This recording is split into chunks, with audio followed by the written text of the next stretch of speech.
Saya Cinta, dengan senang hati menjawab keingintahuan teman-teman.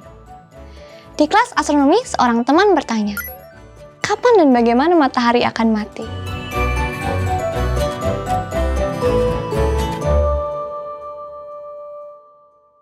Bintang tidaklah benar-benar mati. Saat ia menua dan tidak lagi memiliki bahan bakar, ia akan berubah secara perlahan menjadi yang lain. Apa yang akan terjadi dengan matahari? Dan yang terpenting, bagaimana astronom mengetahui hal tersebut?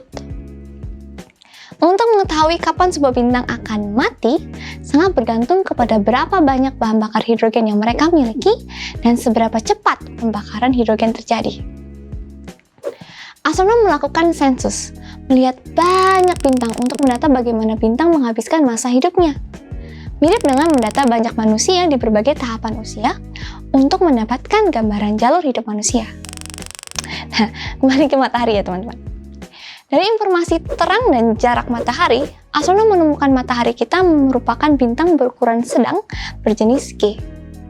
Dari sensus bintang, didapatkan bintang dengan tipe seperti matahari memiliki usia hidup sekitar 9 hingga 10 miliar tahun. Lantas, berapa lama lagi matahari akan hidup?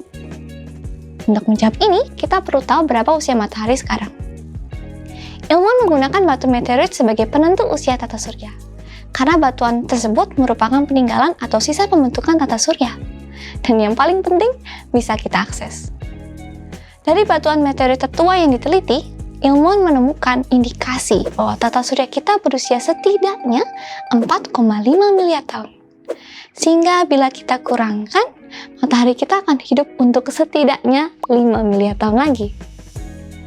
Apa yang akan terjadi pada 5 miliar tahun mendatang? Gravitasi akan memaksa matahari untuk runtuh. Namun, proses pembakaran hidrogen di inti akan menghasilkan tekanan radiasi ke arah luar. Keseimbangan keduanya membuat matahari dalam keadaan stabil. Ketika hidrogen di inti sudah habis, tekanan keluar dari radiasi akan berkurang dan gravitasi mulai mengambil alih, sehingga inti matahari akan mengerut dan mengerut, kemudian memanas. Panas ini akan mengizinkan terjadi tahapan pembakaran lanjut dan tekanan radiasi yang dihasilkan membuat lapisan luar matahari untuk mengembang.